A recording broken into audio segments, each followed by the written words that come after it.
Et puis voilà, puis or implementation. And so what happened here was quite interesting, is that you had coalitions. Coalitions by like-minded governments, by UN agencies, Red Cross, Red Crescent Movement, NGOs, individuals, and all those people saying, we want, for example, a total ban of landmines. I don't have to tell you, your country was also devastated by landmines. Or we want an international criminal court. Or we want, and this happened very quickly, because actually in 2006 you had the Lebanon War with massive use of cluster ammunition bombs. And 2 years after that you had the Oslo Convention. But not by chance, simply because people were so upset. They were saying, look, no more peasants can be going to their lands, to their olive trees and so on, because instead of olives they will get bombs. Instead of cleaning the land, they will explode. So clearly that was a very powerful lesson. But, so this is this is a Martens Clause, you see. Until a more complete code of laws is issued, the High Contracting Party think it's right to declare that in cases not included in the regulations adopted by them, populations and Belgians remain under the protection and power of the principles of international law as they result from the usages established between civilized nations, from the laws of humanity and the requirement of public conscience. A lengthy formulation because it's a translation from beautiful French into modern English. So that's why I would say quite often it's a bit more wordy. You see. En attendant qu'un code plus complet, les lois de la guerre puissent être édictées, les hautes parties contractantes jugent opportun de constater dans les cas non compris dans la disposition réglementaire disposée par la Russie, in cases not included, very important, going beyond the letter. Les populations et les belligérants restent sous la sauvegarde et sous l'empire des principes du droit des gens, le droit des gens, droit international, et les usages établis de la nations civilisées, loi de l'humanité exigeante et conservée. Then, of course, some people would say, what do you mean by public conscience? And I know I had a professor, Paul Guggenheim, who said, oh, public conscience is public opinion. But who is public opinion? Is that CNN? Is that Al Jazeera? Is that, no, I think public conscience is a broader, and there again, civil society comes strongly to say, yes, we can have religious leaders, yes, we can have human rights NGOs, yes, we can have academics, yes, we can possibly have also journals writing and say, no, never do that again because it was a strong mistake. Because there was a public conscience for bombing. After World War II, what is interesting is that the Americans published a report on Allied bombing, both in Europe and in Asia. And the conclusions were devastating for the military effectiveness of bombing. They were saying, we were trying, we Americans and we Brits, we were trying to bomb Japanese and Germans into submission. Actually, it was not very successful because they decided to fight. And then the Germans, that was Albert Speer, the war minister of Hitler. Albert Speer wrote in his memoirs and said, actually it was a big mistake to bomb Coventry, London. Because had we bombed the airfields of the British Air Force, Royal Air Force, had we bombed the harbors where the US did bring vital war supplies to their allies, we might have won the battle for England. But we lost our ammunition in trying to bomb the Brits into submission, and as you know, they did not submit. Oops. You see, both sides had to acknowledge it was a big mistake to bomb cities.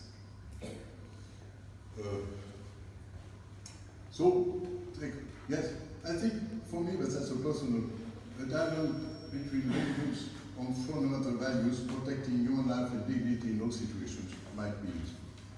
So, reflect on common values. Of course, reaffirm rules and principles. I think definitely, even if we have to be relative when speaking about positive law, still, positive law contains important rules. Positive law contains various provisions which might be what the court, International Court of Justice would mention general considerations of humanity, like Common Article 3 of the 1949 Geneva Conventions, which should be actually highlighted. Then we affirm rules and principles, create network to respect traditions and mandates. Yes, respect traditions, because to believe that actually we can crush traditions with bombs and guns is unfortunately, again, a recipe for failure. And of course, go public in the last resort, but mostly negotiate quietly. Because as you know, in every civilization, be it in Asia, be it in Europe, be it in Africa, people don't like to be shamed. People would like, you discuss quietly, and you say, okay, couldn't we obtain this and that? And if we negotiate that quietly, we might be successful. And this is have a global view. Emergency rehabilitation development. Yes, because actually, yes, I was in Istanbul at World Humanitarian Summit. And now, of course, it's a buzzword to say, no, you need to deal with emergency humanitarian action in a sustainable way. You need to make the link between humanitarian relief activity and sustainable development. Yeah, that's a theory, that's good. But you know, when you are in a besieged city, don't want to name names, but then clearly what you need is to have water immediately, even if you don't have just say water for the rest of the century, but you need to have water now because it's really an emergency. So, but nevertheless. And then synergy, I think the combined effects are great. And that's why after that I will come to, and to say, in some parts of the world, if you're in Colombia, people were very fond of speaking about humanitarian. Oh, yes, of course, we love this. Okay, good. There were some exceptions, like hostage takings, they needed that for funding. Tragic mistake, let's say. In other parts of the world, they will say, okay, no, we don't want to listen about human rights because your human rights are not all human rights, but possibly they will be more amenable to other values. Whatever becomes the best key. Then I'm coming to this. So, you see, this is actually what I would say a checklist, and obviously, of course, in a checklist you have to know where are we, and where are we if we, what kind of type of conflict is it? Is it an international or a non-international? or is it both? You see what I mean? Because, you see, one type of conflict, a combination of conflict, different phases of conflicts, or possibly you could have one type of conflict in one part of the country and a different type of conflict in a different part of the conflict, of the country. And then you say borders, I don't have to tell you, borders are not necessarily the borders in New York, there are borders which are different. But and this is important because then I remember, for example, Henri Merovitz. Henri Merovitz was a French-German lawyer, and he wrote very interesting articles, and I want to mention two of them and could give you the references. They were both published in French and in English. One was on laws of war in the Vietnamese conflict, in the Vietnam War. Henri Merovitz. And the second one was le fondement du droit humanitaire. You know, what is the fundament of international humanitarian? And the fundament of humanitarian law for him was precisely the principle of survival. But then about Vietnam War, he was saying, but look, in Vietnam you had, you know, regular American troops, but also Australian, New Zealand, and so on. And on the other side, you had regular North Vietnamese troops. So clearly, when they were fighting against each other, it was quite clear it was an international conflict. But when you had a South Vietnamese government against South Vietnamese guerrillas, so it was clearly a non-international armed conflict. But when American troops captured South Vietnamese guerrillas, what did they do? They did then hand over to the South Vietnamese government, which actually tortured them, killed them, condemned them to death, and so on. So what happened is that after a while, the Front National Libération du Vietnam, the Liberation Front of South Vietnam, Viet Cong, as a short, said, okay, we have a few American prisoners, we'll kill them in order to show that actually we can also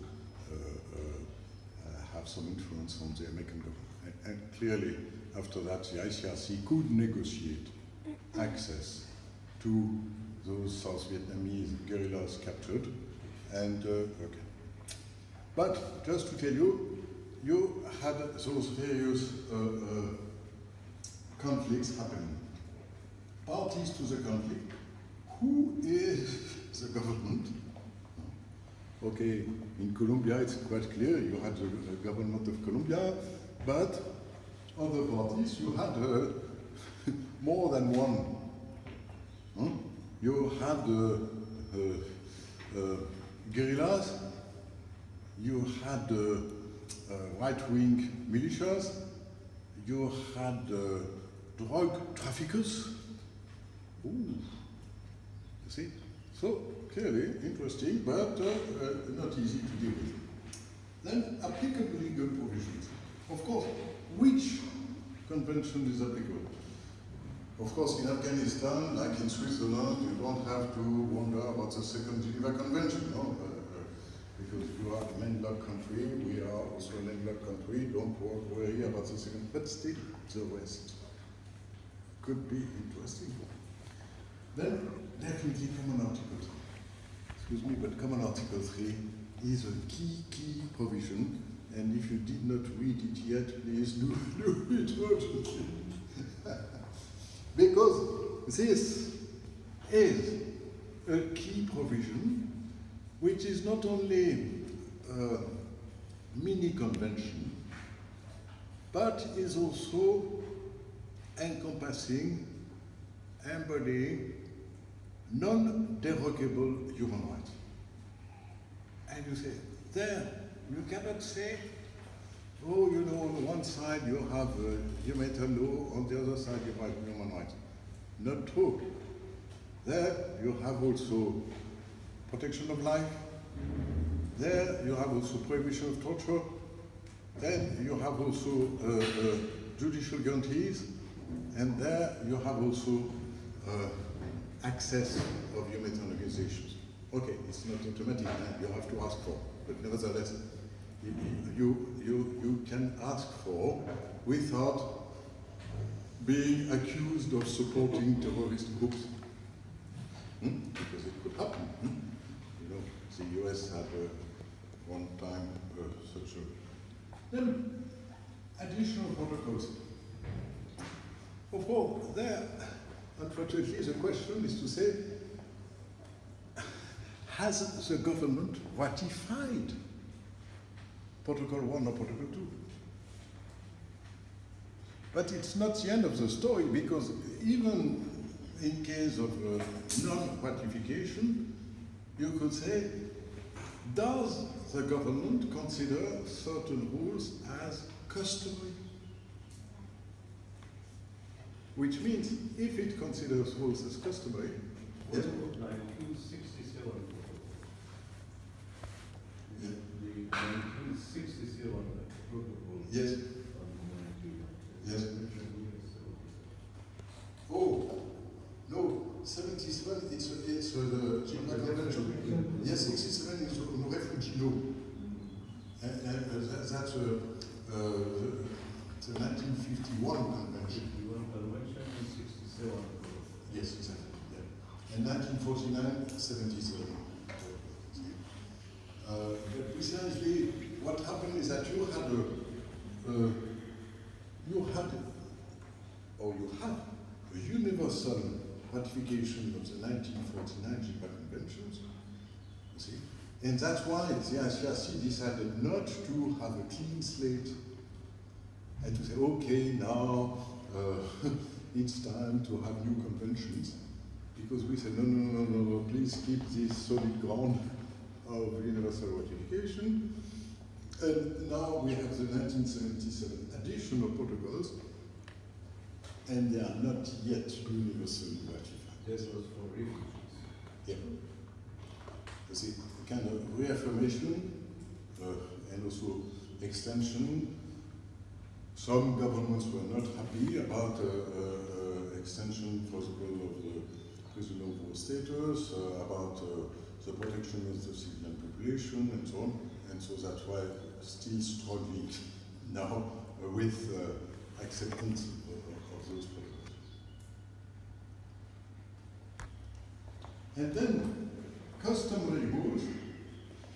These customary rules, that's also a battlefield. Because for example, the ICRC tried to have a collection of customary rules, consulting legal experts, consulting governments, and so on. Unfortunately, even if it's a good text, unfortunately, it's not universally so it means some rules are not accepted as customary by everyone. So you could say that this is the rule of the persistent objector, meaning that of course possible for a government to say no thanks, I don't agree with your inclusion of this rule as customary, but nevertheless it's a bit embarrassing. So that's why the struggle goes on also to have a clear list of customary rules. Then human rights, because again, everyone knows about this, but Professor Pocard will be speaking about this, other people will be speaking about this, to say clearly we have, next to the scopes of application of humanitarian law, we have clearly in all situations an applicability of human rights provisions. So some rights might be derogable, but not everyone. So that's why we have to look at universal and regional instruments. And as you know, we have regional instruments the Conseil de l'Europe, the Council of Europe, but we have also regional instruments in Africa. We have also regional instruments in Arab countries. We have also regional instruments with NAM, or at least beginning of. So clearly also the Rome Statute. The Rome Statute is quite interesting. Okay, we will hear more about this because some of you are very familiar with this. But it is a kind of reaffirmation, but also extension of humanitarian law. And especially for non-international conflicts, where, as the court says, but wait a minute, war crimes against Article 3 should be prosecuted. It's very important because, of course, then it's becoming a bit moot because people would say, you know, most conflicts, after all, are non-international, and you see it's not possible to prosecute grave breaches, violations in those conflicts. Okay, so that's why even the prosecution of Hissène Habré, former president of Chad, was also an interesting step in that. But refugee law. Some people say, oh, but refugee laws, that's a completely different story. I say, no. Anyone familiar with the exclusion clause? Yes. So tell me. I can tell you. We have 3 articles falling under exclusion: Article 1F, 1A, and 1E. If I'm not mistaken. So basically, Article 1F is the one which deals with the violations conducted either against United Nations norms and values, or crimes of war, crimes against humanity, and or non-political crimes. Oh, yes, of course, but the fundamental principle is survival. Survival of civilians, survival of wounded, survival of people surrendering, whatever the status, prisoners of war or even common criminals, when they surrender, should be able to get their back. And then, of course, also humanitarian workers, not only from the ICRC, but also from other humanitarian organizations, are entitled to a certain protection, not only according to the Geneva Conventions, but I would say according to customary international humanitarian. So, then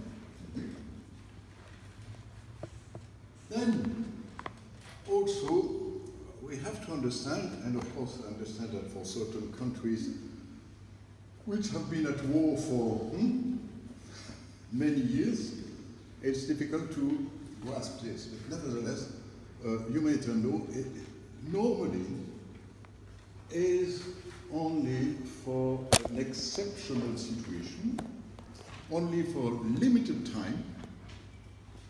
It should be actually only during armed conflicts, with the understanding that peace is a normal situation. Peace is a normal state of relations between human beings and between also between countries. But this could be important even if it lasts many years. Let me say, including people who are in the Middle East and who know, or including people who were in Colombia, and you know it started in 48 and so on, like actually in the Middle East.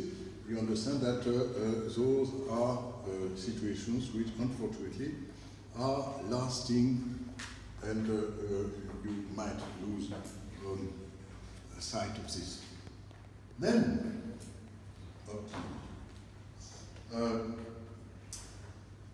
I'm afraid what we have to see is that international law is quite often in history, but in today's let's say actuality, is based on the principle of cooperation. Meaning by that we need rules to trade, we need rules to protect the environment, we need rules also to have a dialogue through diplomats, through international organizations. And of course, restraints in time of war are also part of this. Meaning that it's not only the rules of the game. I know we have, yes, you are from the Netherlands. Are you familiar with Homo Ludens? Homo Ludens is a very interesting small book by a famous Dutch historian, Johan Huizinga. Yeah? You know it? I know the name. You know the name, but please, read it. There is a very good English translation. Homo Ludens means human beings at play. At play. At play, you know? So playful element in all human activities. And then we say, we have a playful element in music, we have a playful element in liturgy, in religion, we have a playful element also even at war. But this playful element is, according to Huizinga, and I think it's right, only applicable among parties which consider themselves as equal.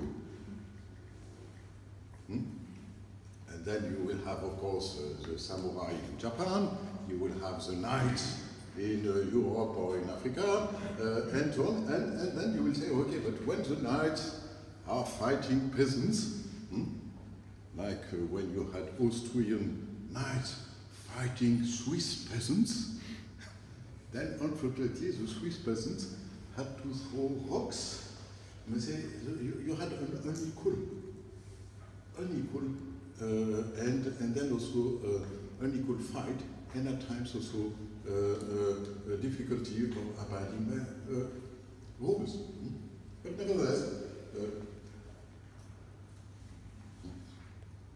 then I like this. Montesquieu, of course, everyone knows about Montesquieu, l'esprit des lois, the spirit of the laws. This French philosopher did write something which is roughly translated here. The law of nations is naturally founded on this principle that different nations ought in time of peace do one another all the good they can. That is the principle of cooperation. And in time of war, as little injury as possible. But, bottom line, without prejudicing their real interests. Allow me to read it in French for the Canadians. Le droit des gens est naturellement fondé sur ce principe que les diverses nations doivent se faire dans la paix le plus le bien et dans la guerre le moins de mal qu'il est possible sans nuire à leurs véritables intérêts. I think this is key, of course. Grotius already had a distinction between law of peace and law of war. But we see also that some people speak of law of amity or law of enmity. And also what we have to see is this bottom line, really interesting. Meaning that when we have rules, those rules do not only take into account humanity, they also take into account security. I remember at CICRC, one teacher, Pierre Boissier, who once told us, look, I want you to actually write down the Third Geneva Convention on the protection of prisoners. And he told us, take a white sheet of paper and please write down the third Geneva Convention. People were saying, what's happening with you, Peter? You know, and they say, no, no, no, please be quiet. I want you simply to take your sheet of paper, you put a line in the middle, here you put a P for prisoner, here you put a G for guardian, and what you as a prisoner would like to get. Life, of course. Food, health, possibly family messages, possibly visits by ICRC. And you would like to be released once.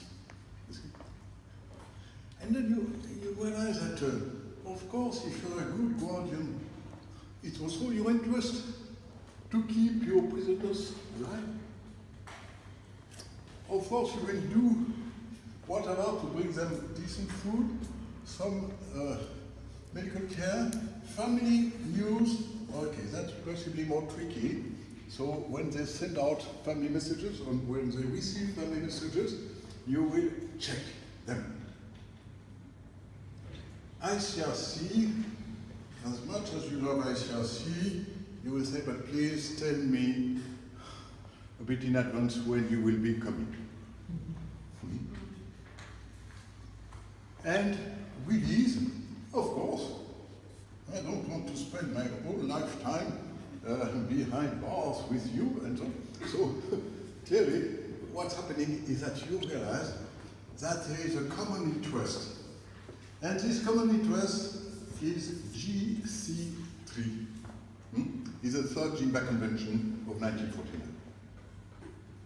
And this is a balance between humanity and security. So actually, yes, humanitarian law is already encompassing both poles, I would say, both sides of international humanitarian law, and to say we have to redraft the Geneva Conventions because, you know, in 1949 they did know nothing about war. Of course they did. They did know nothing about prisoners or internment. Of course they did, and so on. So then, I would say the sources, all civilizations. Because as much as I was born in Geneva, as much as I was Swiss, as much as I was at the ICRC, I think no, humanitarian law was not invited to Geneva. Yes, ICRC is a very important actor, and we count on all of you to help ICRC and parties to conflicts to behave and to abide. Then you could say, beyond rules and mechanisms, the human factor. Quite often people forget that not only you have the prisoner, not only you have the guardian, but also you will have the ICRC and the guardian. You have and the good connection of the trust you will be able to build with parties to conflicts, with governments and so on, will be actually crucial to the implementation of human. So I think the human factor is very important. Then they include the balance, I just mentioned that, economy of force, minimize suffering and damage. Okay, and we have people from Singapore, so they are close to China, and actually Sun Tzu, you know, when Sun Tzu, of course, is very famous in military economics, but Sun Tzu also was saying to win a city, offer good treatment to the civilians. It is wonderful. Same story for prisoners. It will be better for you to give them life and a decent treatment, and possibly the prospect for to fight them to the last cartridge. And and then the bottom line, of course, the Golden Rule. Of course, the Golden Rule is a kind of a moral reciprocity. You know what Golden Rule is? No? Who knows? Matilda. No. Okay, the Golden Rule is very easy. Once I will say it, you will say, of course, I knew it. It's in all traditions. You can find that, of course, in the Middle East, you can find that in Asia and so on. It's do unto others what you would like others to do unto you. Faites aux autres ce que vous voudriez qu'ils vous fassent. And of course, it's a negative, don't do to them what you would not like to have to you. And of course, this is also, I would say, the most simple definition of human treatment. What is human treatment? And we say, of course, human treatment includes that if a prisoner has a sacred book, whatever this sacred book, you will treat this book with respect. Because if it would be your own sacred book, you would be very offended if people would treat them in an offensive way, and so on and so on. And don't say that the definition of torture should be very difficult, because actually you know exactly what torture could mean for you.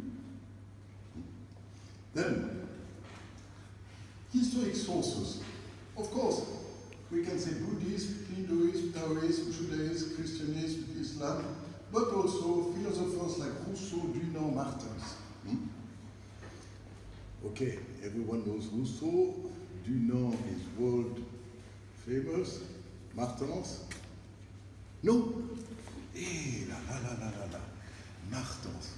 Martens, yes, please. Oh, I'm happy that you know. Has something to do with Claude de Martens? Of course. Yes, and Martens, Frédéric de Martens, or Friedrich von Martens, or whatever.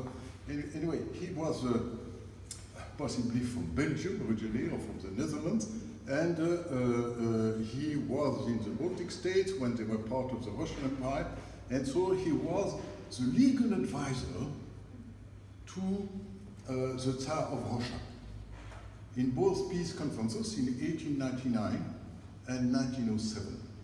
And thank you for mentioning this, but Clause de Martens, Martens Clause, is a very important also contribution to international humanitarian. Because it says, when there is no applicable rules, at least victims should be protected by public conscience and fundamental rules of humanity. But look at this, I could send you also articles on this. It's very important because we cannot say that there are black holes in humanitarian protection. Because even if there is no positive law, still this public conscience is with us, and it was of course included in the 1899 Hague Convention, in the actually regulations on the conduct of hostilities, and then 1907, then taken over also in the 1925 Geneva Protocol on gas warfare, then in the 1949 Geneva Conventions, in the 1977 additional protocols, in other treaties. So Martens Clause, very important. And then of course, African customs, because as my African brothers know, every tribe has customs, behavior in warfare. Ancient Persia, Greece, ancient India, Manu. The laws of Manu, does it ring a bell? Nope. Okay. But the laws of Manu is one a very ancient body of law, Indian, but nevertheless contained rules on behavior at war. Bushido, of course, my Japanese friends here know what is Bushido. No? Could you explain it? It is Japanese samurai custom during the war and during the peace time, how to behave like a good samurai. Thank you. No, thank you much. No, as you say, a code of conduct, or even better, a code of honor. And you would even say military honor. Of course, the knights in Europe, warriors honor, of course, that's also very important. You know, we have two people from Canada here, no? You know what happened? Yes, Dominique. What happened in Somalia with the Canadian regiment? Okay, excuse me to say so, but I think it was a very courageous move. The government of Canada decided that as some members of this regiment misbehaved, decided to disband this regiment. Say, okay, you spoiled our flag, you don't deserve anymore to exist. And I think a very strong message to say, no, we don't want you to continue to exist because you lost your legitimacy. And legitimacy also, I think this is also a key word. I think legitimacy could be also one important factor for a government or even for a non-state actor to behave.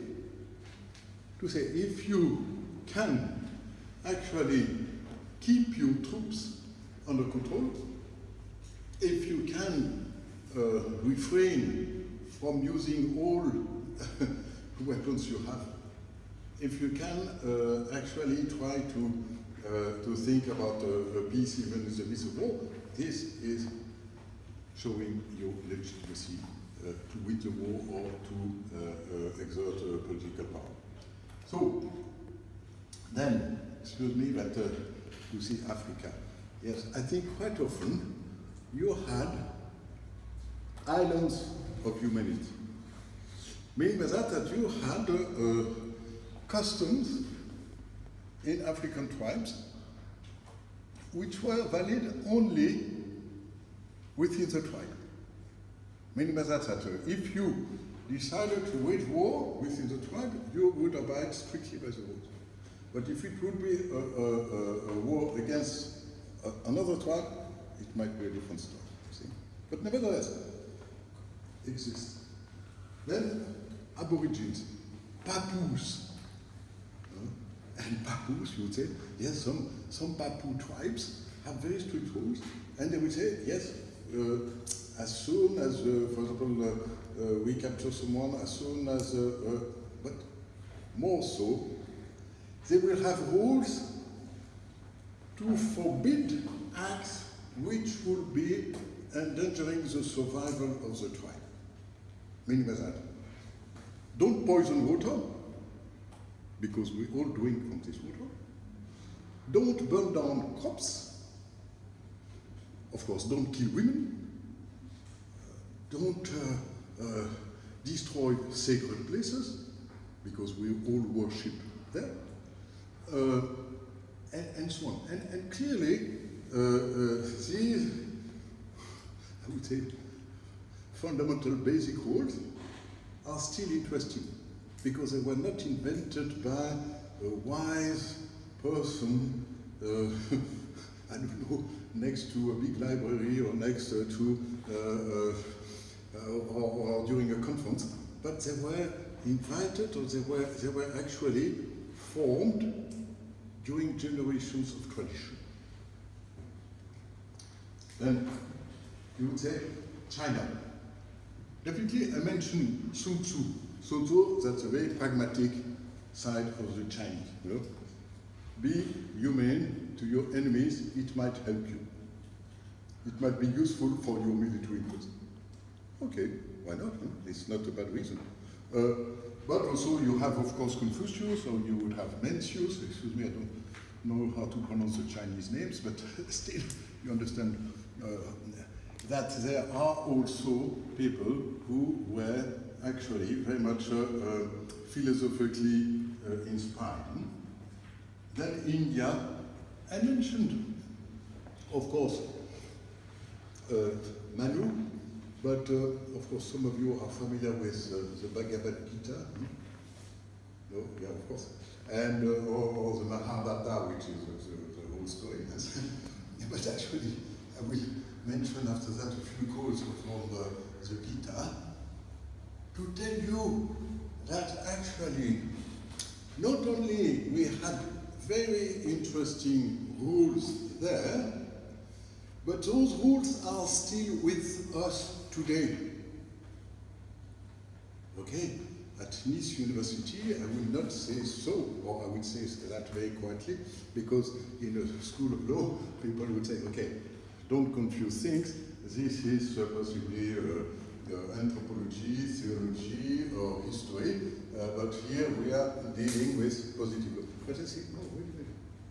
If one day we have to deal with people who read the Bhagavad Gita, who believe that the Bhagavad Gita has a very deep ancient truth, then we better try to understand what the Gita is saying. If you go to the Museum of the Red Cross, for example, you will see a big rock, and carved in this rock, writing by Emperor Ashoka. And Emperor Ashoka did wage a few wars, and after the end of the wars, he said, yes, what I learned during these wars is this, and this. And actually, what he did learn was not the Geneva Conventions, but something very much alike. Then Greece. No Greek here, but still we know Plato. Of course, Plato is a famous philosopher. But Plato once wrote, you know, when we wage war between Greek cities, then we have certain restraints. When we wage war against Persians, no more limitations. And of course, Plato was a great mind of humankind, but nevertheless, I must say it's very, unfortunately, very much telling about, I would say, moral entropy. Meaning by that we can say it's easier, of course, to abide by rules between friends. But when we have real enemies, possibly belonging to another civilization, you will say, no, those guys are not quite human beings. They don't deserve the same treatment. They don't deserve the same respect. And that's a big, I may say, a big challenge, precisely, to have rules which are not exclusive. To have rules which are inclusive of all human beings. Then, Judeo-Christianism, a bit of the same story, I may say, you know, Simon de Montfort, tuez-les tous, Dieu reconnaîtra les siens, kill them all, God will recognize his own. It's a bit short, because it means that pas de quartier, no survival, but still. And when I put Persia, 3 years ago I was in Beheshti University in Tehran, and I started to do this, and I forgot to put Persia.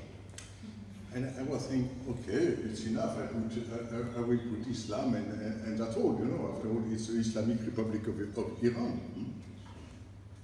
And one student, like you, jumping to the ceiling and telling me, how dare you, not to mention the ancient civilization of Persia. So, excuse me, that's my first visit to your country. Tomorrow I'm giving another talk, so definitely I will include this. it shows one thing, that people want to be acknowledged. People want that you are not coming from Geneva, New York, London, or whatever, that you are respecting their own tradition, respecting their own history, even if you believe that, yes, they are Muslims, so anyway, if I mentioned Islamic traditions, it will be enough. No, never enough. And that's why I think we need. And of course, so the Islam, meaning by that is, of course, there again, you have many interpretations. And I think what we have to stand for, what we have to fight for, is to have inclusive interpretations. Meaning that's not only people of my own religion, or people of my own church, but every human being who deserves the same respect, which is actually, you have the rules in the Holy Quran, or you have the rules in the Bible, or you have the rules in the Gita, but it's not only for the Muslims, not only for the Christians, not only for whoever is respecting Hinduism. No, it should be rules, universal rules. And then, what is this circle? This circle is precisely where positive law comes in. Because I think the Geneva Conventions are, or should be considered, as a summary of all those traditions. And the Geneva Conventions should be also interpreted not only in one way, from the Papoose, from the Indians, from the Greek, from Islam, from Persia, from African, but also, you see, going to meet the people in their own traditions. And to say, I'm not coming with a book, and the Geneva Conventions are my sacred book. No way, no thanks. That's not true. Don't put things on the same level. But I'm ready to discuss with you, to see what are the common rules which I could find in your sacred book and in the positive law of humanity. And then you realize that at least the basic rules are there. And once you make the equation, then people will say, okay, now we are ready to talk to you. Now we trust you, because actually you agreed to speak to us, you agreed to listen to us, and you agreed to respect us. So we will respect you. I say, that's not too fancy, but it deserves some practice, it deserves some time. And then, of course, I was mentioning that Aborigines or African tribes, but also others, were trying to have rules in order to safeguard the survival of the tribe or survival of the civilization and so on. But what we now see is that those rules, the Geneva Conventions or customary law, is actually not anymore about the survival of one group or even one civilization, but it is about the survival of humankind as such. You will tell me, oh, but you know, weapons of mass destruction. No, not only weapons of mass destruction, because as you know, the genocide can be committed by machetes. And whatever happened in the Balkans had unfortunately an influence in the African Great Lakes. People saw that, okay, nobody moved or moved effectively, so why don't we? And that's why I must say it's very important that we have this vision, this global vision, but also this local vision, making both contact with local reality and also the vision that, of challenges and stakes. Okay, survival, that we saw, but also we can see that we had bilateral agreements, cartel. Cartel, at least in French, nowadays it's a limitation of competition between two companies. Okay, an American and a German company producing medicines, they will decide that they will fix the prices and so much. That's a cartel. But in history, it used to be a German and a French general, before going to war against each other, saying, okay, if we capture an officer, that will be the ransom. If we capture a city, that will be the treatment will... And actually, we don't fight during the rainy season, so we'll start only after Easter. And so, okay, that was really a bilateral agreement. It looks a bit fancy, but no, it was nevertheless useful. Then, multilateral agreements, definitely you will see that not only the Geneva Conventions, but also you have many other treaties dealing with restraints.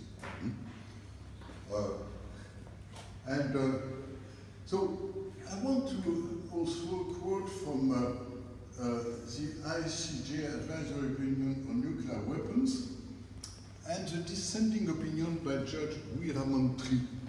Does anyone know where Judge Weeramontree is? Judge. Huh? A judge? Sri Lanka. Yeah. Yes, he's from Sri Lanka. But actually, Judge Weeramontree gave a very interesting dissenting opinion. And you can find that on the, on the website of the court. And he was saying, you see, it greatly strengthens the concept of humanitarian laws of war to know that it's not a recent invention. Because when we at the ICRC celebrate the 150th anniversary of the first Geneva Convention, I said, okay, good, but it's a bit short. And not supported of one culture. This also. The concept is of ancient regime with a lineage striking back at least 3 millennia, at least. Deep-rooted in many cultures, Hindu, Buddhism, Chinese, Christian, Islamic, tradition, African. These cultures have given expression to limitations, and the problem is a universal problem, and indeed it's saying that the statute of the court, which is part of the UN Charter, as you know, should be reflecting the world's principal cultural traditions. Very interesting. So it's not only, I would say, the continental or the Anglo-Saxon tradition, but it could be more than this, you see. Well, and then to say, you see, he was saying special relevance with nuclear weapons is the Ramayana and the Mahabharata, and to say, yes, we had there, in those 1,000-year-old sacred scriptures, you had a mention of weapons of mass destruction. Whoa! Whatever. And to say, you see, that's a quote, because such destruction en masse was forbidden by ancient laws of war, even though Ravana was fighting an unjust war with an unrighteous objective. So, indeed, you see, and then quoting the laws of Manu, deceit, attacks of unarmed adversaries or non-combatants, and this was also already included in those ancient traditions. And and then quoting from the Holy Bible and to say, okay, Deuteronomy, whenever you are trying to capture a city, do not cut down the fruit trees, even though the siege lasts a long time. Eat the fruit, but do not destroy the trees. The trees are not your enemies. Interesting. Ok. J'ai lu tes pensées. No, but you know, you could make a good use of this quote. Okay. And you see, African peoples, human traditions with moderation and clemency shown to enemies. The Christian tradition, le deuxième concile du Latran, Second Lateran Council, 1139, and then prohibiting the crossbow, l'arbalète. Okay, interesting. No, but whatever. Today it looks a bit ridiculous, but at that time it was not. And still to say that prohibiting a weapon could be something useful.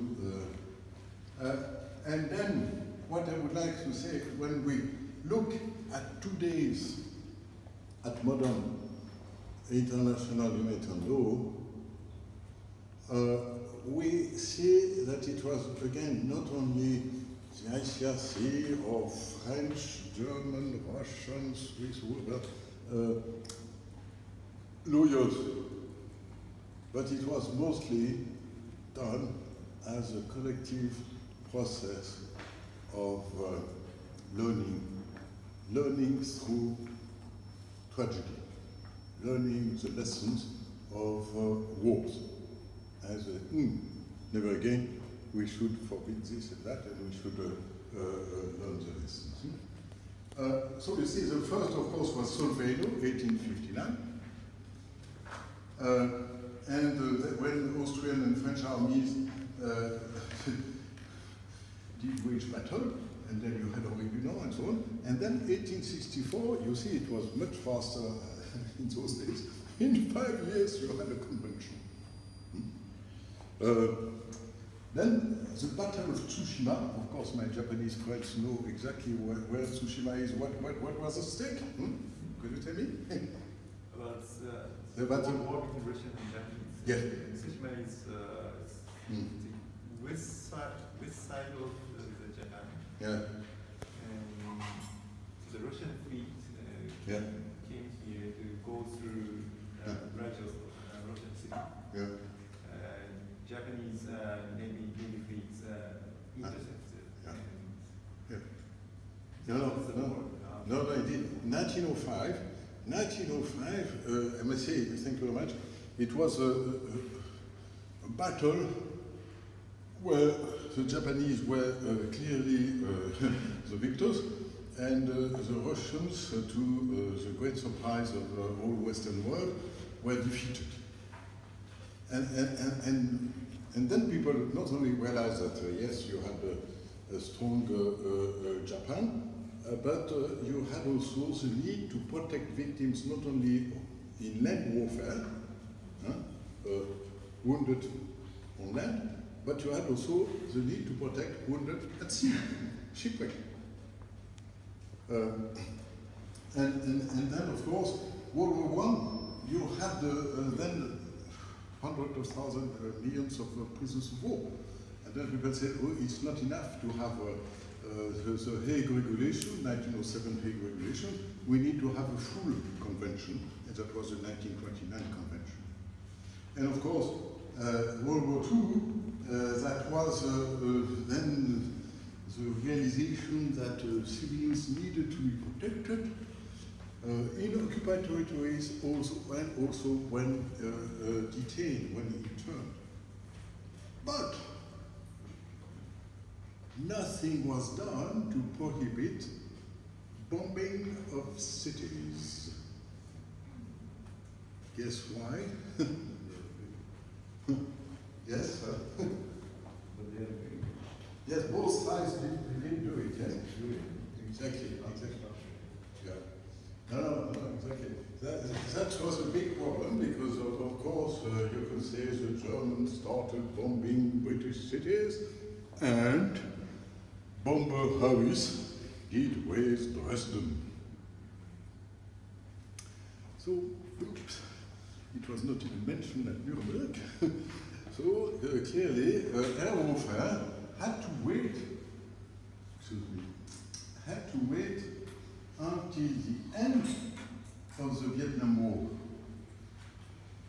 As you know, the Vietnam War ended in 1975, and it was in 1977, 2 years after, that it was possible to adopt 2 additional protocols, and especially Protocol 1,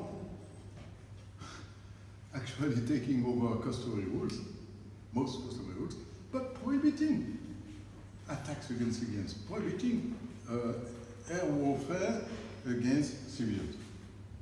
To be short, message, we will have more details later. But clearly, you see that the whole of history is that. What I would say, what's next? Could it be water? I don't know. Me, by that, not only wars for water, but actually, could be. The historians have predicted that water would be one of the major contentions of the war in the future. Yeah. No, I agree with you. But already now, what people don't realize is that to have water here in the kitchen or in your shower is very fragile, very vulnerable. Because a hacker could actually attack the computer system regulating the flow of water, or regulating dams, or regulating purification processes, and so on, and so on. So clearly, as you say, water, yes? Maybe not only that, it could be the natural water that joint rivers shared by 2-3 countries. If the upstream countries,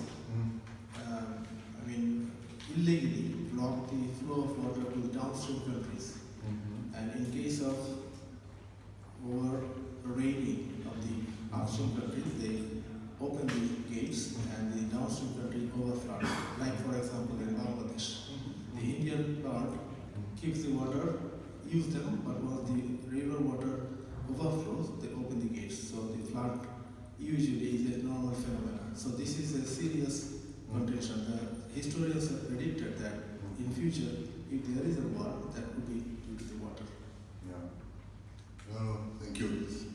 For me, if I mention water, it's to say I'm not expecting a new convention protecting water or even an additional protocol. I think unfortunately the season for new codification is not good.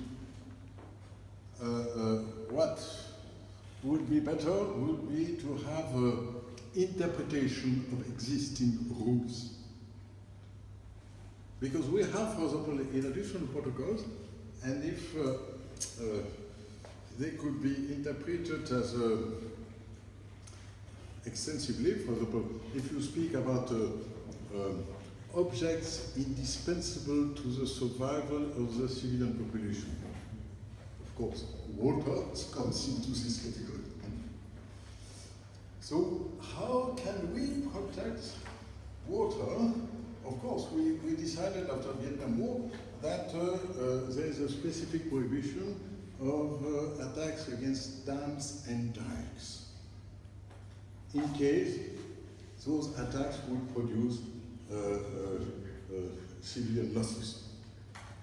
But I think not only produce civilian losses, but if they actually endanger the quantity of water needed for the survival of civilian population should be also prohibited as such. But still, I think, you see, humanitarian law is not carved in stone. Humanitarian law is alive. Humanitarian law needs also to be nurtured, to be developed, and to be developed most probably through interpretation, through rules of engagement, through possibly soft law instruments. But that's okay. Yeah. And you say civil society. Of course, sir, you said, no, I'm joining civil society. Welcome to the club. Because Palestinians are covered, not Palestinians, but all refugees who are covered under other organizations other than UNHCR, such as Palestinians are covered under UNRWA, and unless we don't have UNRWA offices inside the countries where they go. And then Article 1D is the one where I forgot actually. I would like my friend from Syria to.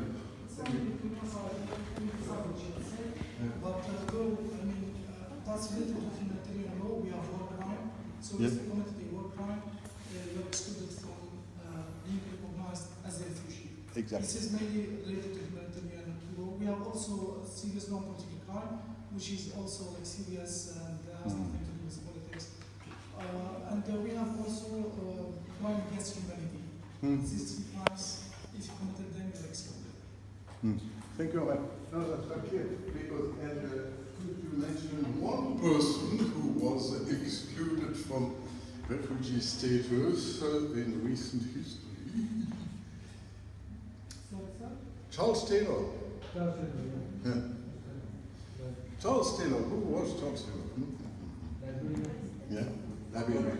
Sierra Leone. Yeah, no, but indeed, Charles Taylor used to be, as you say, the head of state of Liberia, and he received asylum in Nigeria, and then the special court from Sierra Leone prosecuted him, and actually there were enough convincing evidence to convince the government of Nigeria to actually suppress this status of refugee, and now he is sitting in jail. But I think that's why the link between refugee law and humanitarian law is very strong.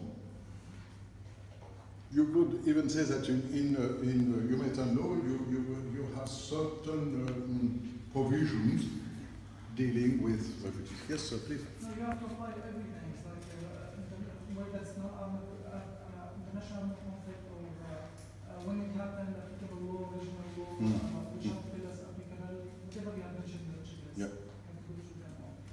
At least you have to consider whatever might be applicable, yes. And also. To define that crime or describe or not. No. And also, excuse me, that's not legal, that's basically political. What is more acceptable? What is more acceptable to the governments you are dealing with, the non-state actors you are dealing with? Because at times, of course, you could understand that a government is not very happy to acknowledge the applicability of additional Protocol 2, and to say, oh yes, of course, we don't control a big part of our territory, so possibly you will have to find ways and means to have an acceptance by them. It was the case in El Salvador. In El Salvador, CICRC succeeded, but only after you had one resolution, but what was signed the subcommission on human rights, and they adopted a resolution declaring applicable additional Protocol 2 in El Salvador. Then ICRC quietly negotiated, and the government in El Salvador said, oh yes, no, we won't make that public, but we will incorporate the text of additional Protocol 2 into the military instructions of the Salvadoran army. See?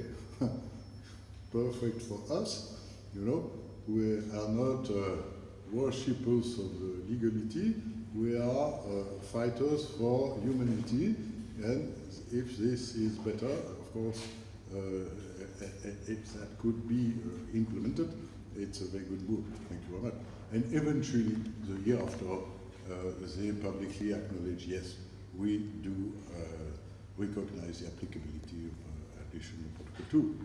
But for example, in Colombia, you had a constitutional court making a decision and saying, yes, we affirm the compatibility of additional Protocol 2 with Colombian legislation, which was excellent, of course.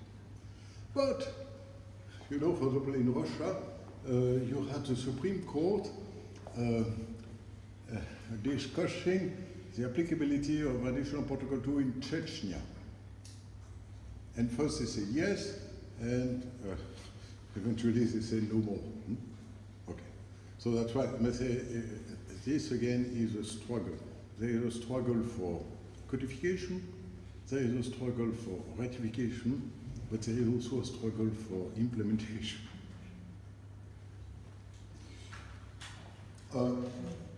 Then, of course, the Ottawa Convention, Oslo Cluster Ammunition Convention, this is also could be important, and could be important also, including for non-state actors. Because you will say, now wait a minute, but you know, non-state actors cannot ratify a treaty. True. But again, we have to go beyond, you know, beyond the box. Think outside of the box, and we will have one speaker here, Anissa Bellal, and Anissa will be speaking on behalf of the Geneva Call, which tries, this is a 10-year-old Geneva NGO, trying to persuade non-state actors, be it the Kurds, be it Colombian guerrillas, be it others, and to tell them, look, please, abide by the Ottawa, the Oslo Conventions. Even if you cannot ratify them, make what they call a deed of commitment. And make that public. And we will be sure to monitor. We will come back to you and see that actually you behave. So I think this is one way of the future, is to say we have to find ways and means beyond strictly legal mechanisms to bring parties to respect fundamental rights. Then, diplomatic consular protection. Of course, in some cases, it might be useful to have a protection of your own government, or possibly a friendly government, or possibly a protecting power. You know, for example, when there were no diplomatic relations between Tehran and Washington, D.C., Switzerland had a lady ambassador in Tehran, and she was representing the American interest in Iran. But if there was a problem with, you know, an American citizen crossing the border and then captured and so on, then she could actually negotiate it. It was not internationally material, but still it could happen also. Or same story in Colombia when you had hostage taking. Definitely the Norwegian government or other governments were quite instrumental in trying to negotiate. Then domestic legislation. Quite often people forget, and not only Colombia but also other countries, you have legal rules, you have courts, and at times they could be useful. No? No? Unless it is governed in domestic law. Yes, of course. But, excuse me. I want to come back to it. I want to come back to it because indeed, even my own country, Switzerland, we had a problem. You know? One day, NGOs and journalists said, oh, you know, there is someone, a refugee from Rwanda. This guy is a genocide. This guy should be put before court. And then the Federal Ministry of Foreign Affairs said, no, we don't have any domestic legislation for this. And people said, what are you talking about? You, Swiss government, depository of the Geneva Convention, and additional protocols, you cannot prosecute someone, possibly a war criminal, you can prosecute because you have a faulty legislation. So indeed, Switzerland had to adopt an additional provision to its military criminal code, code pénalitaire, and to establish a special court for the prosecution of this person.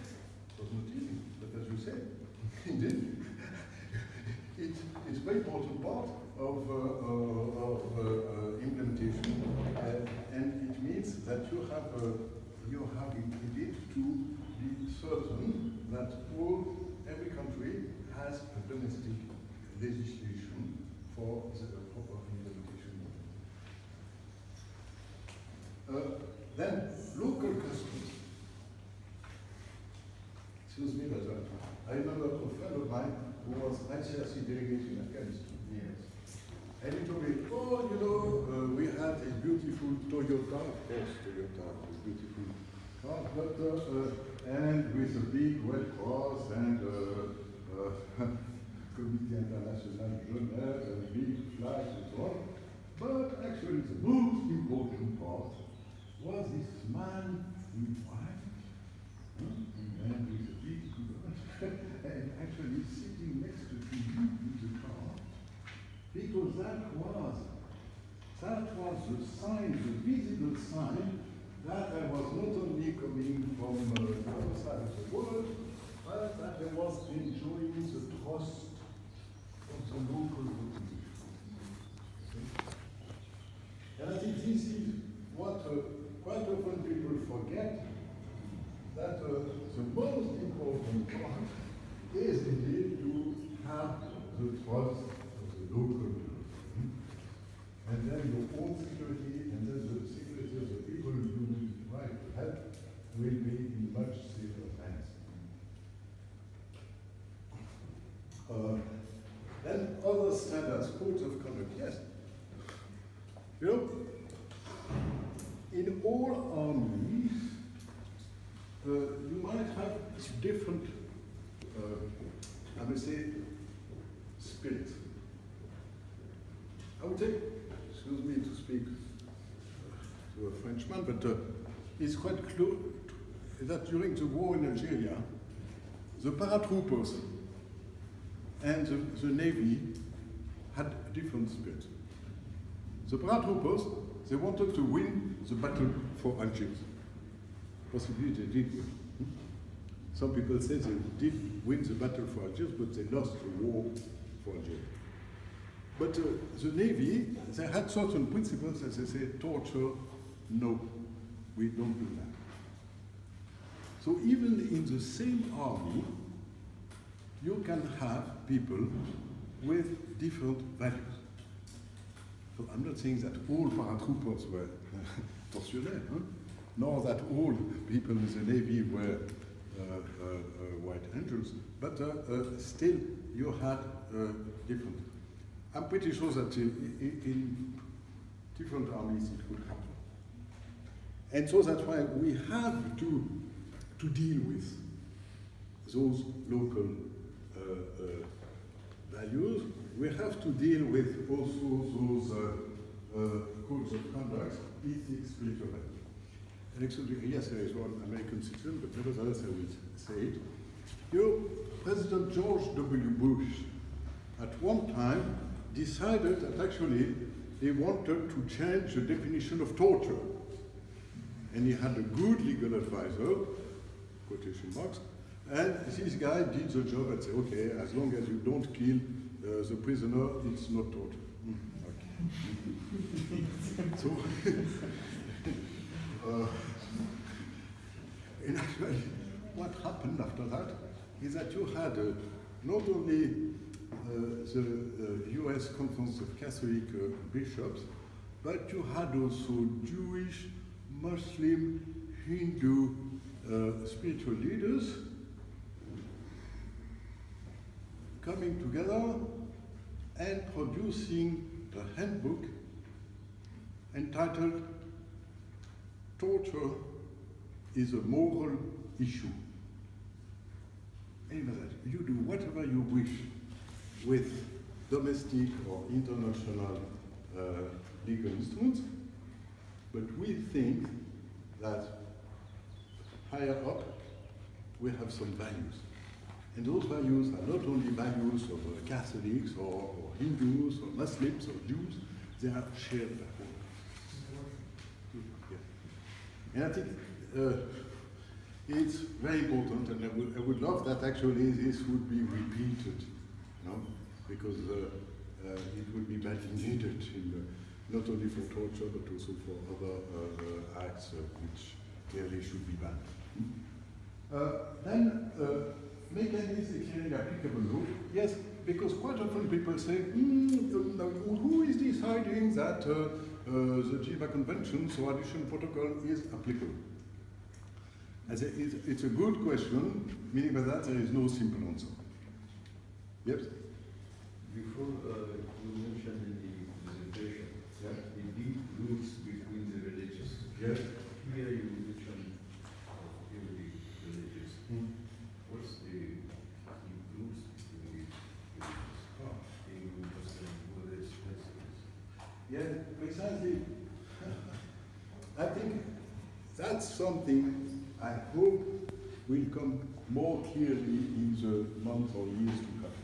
Because clearly, when I was at CICRC, my friends, colleagues, and directors were telling me, oh, we know that you are interested in religion, but please keep quiet, because it could embarrass us.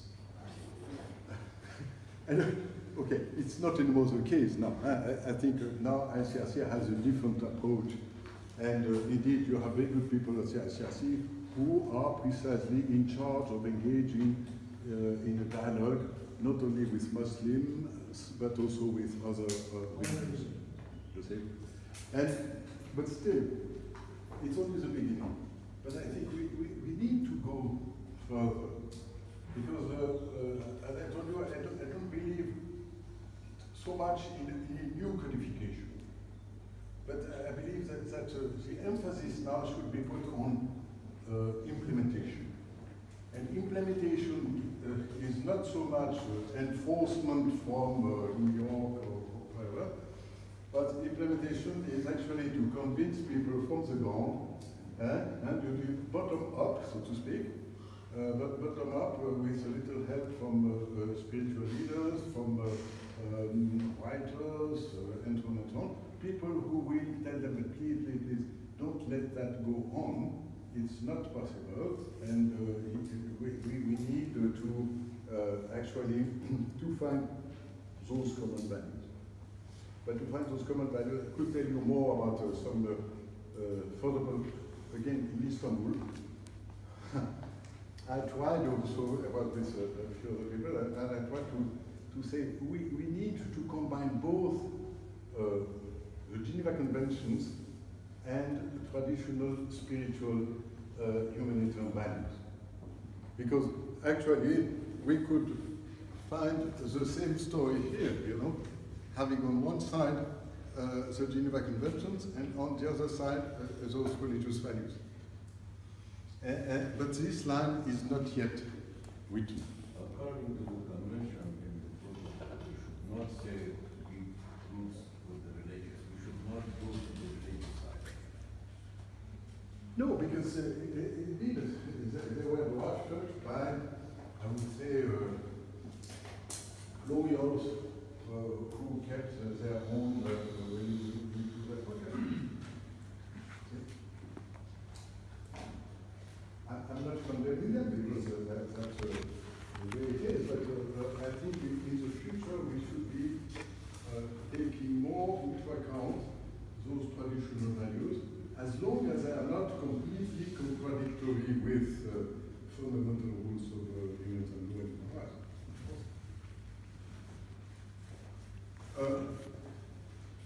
Then, making an applicable law, obviously, I mentioned the case of Colombia, Russia, or Salvador. Yes, obviously, you could have the government, or you could have a court declaring humanitarian law applicable. Or possibly you could have a regional, le Conseil de l'Europe, the Council of Europe, adopting a resolution on Chechnya or whatever, or Universal, the Human Rights Council, and actually, yes, this is not automatically making the text applicable, but it carries a lot of weight. But then you could say, okay, and what's happening now? For example, you had the advisory opinion on the Israeli wall. When was it? 2004. What's happening? Nothing. No, nothing but. Which wall?